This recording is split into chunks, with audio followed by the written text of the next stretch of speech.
very good start, eh? Thank you very much. Comedy over. It's time for Harry Styles in drag. Woo! It's okay. I'm just joking. It's fine. He's much prettier than me. Thank you for having me. I love gigging in Liverpool. I always have a lovely time here. I had a great time last time I was here. I was in the city centre and I saw a guy with a massive sandwich board just all over him. And on the sandwich board it said, "Wake up, Satan's brainwashed cattle." We know this guy, right? I love that. That's great. I mean, that's also my Tinder profile, so I was a big fan. It's lucky you've got me here, to be honest, Liverpool, because I gig around a lot, as comedians do. I get trains places, and I'm terrible at it. My navigation is terrible.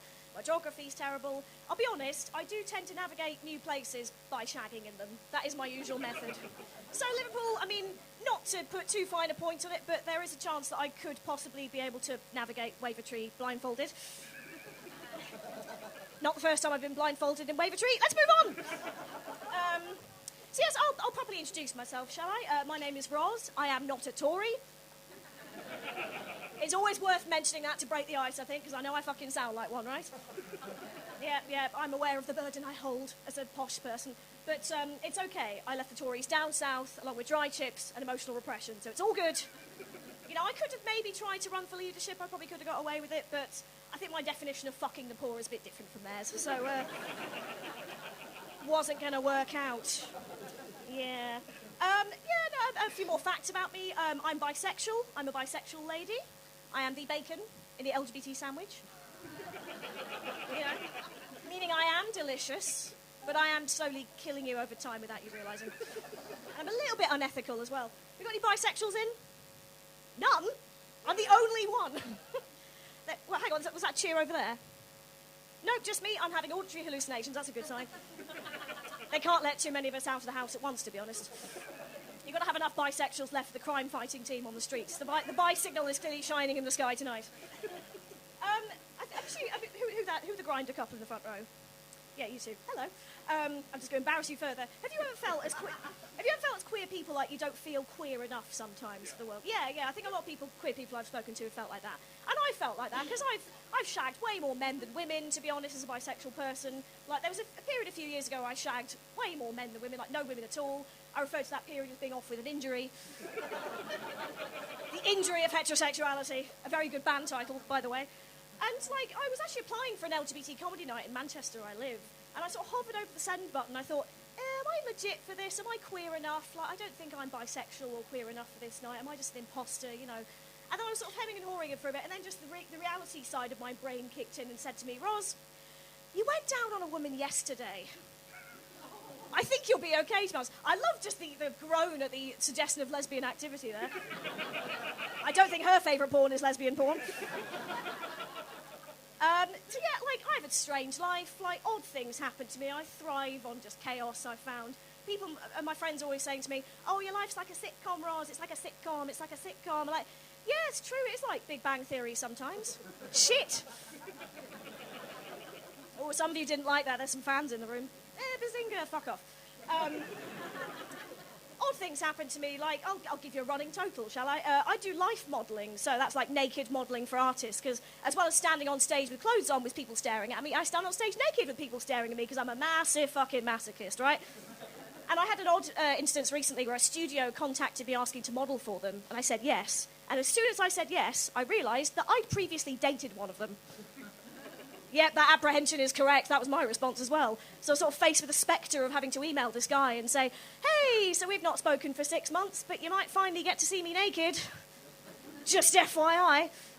But no, I had to be sensible. I had to take the sensible option, right? I had to email him and say, hey, I've been asked to do this thing. If you're going to be there, obviously I'll back out, because that's just weird. He gets back to me and says, oh, it's okay, I'm not actually going to be there, but thank you for telling me, have fun. So the sensible option, right? But let me tell you, Liverpool, very tempting to take the sadistic option. I just burst through the double doors and go, surprise! Here's what you could have won!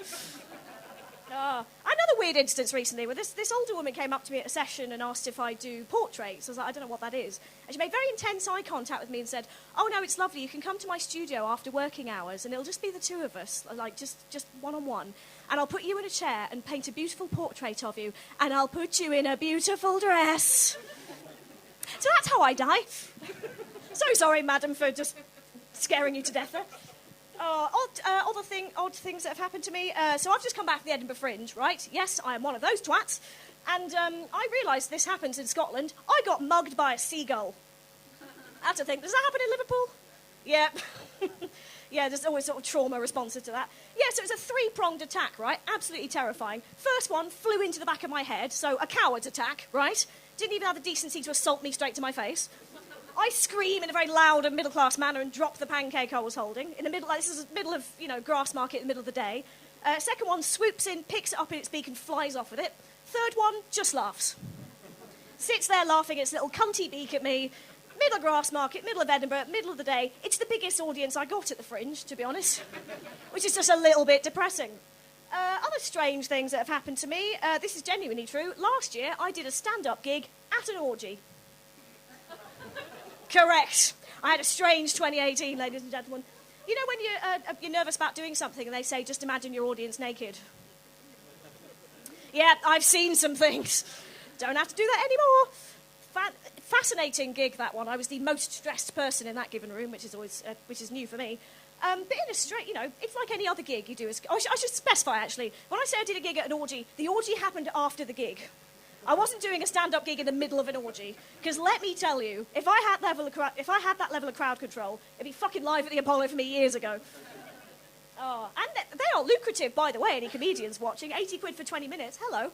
But I'd like to tell some comedians about that, but not all of them, because I've kind of got this weird little market for myself as the orgy comedian. That's who I am now.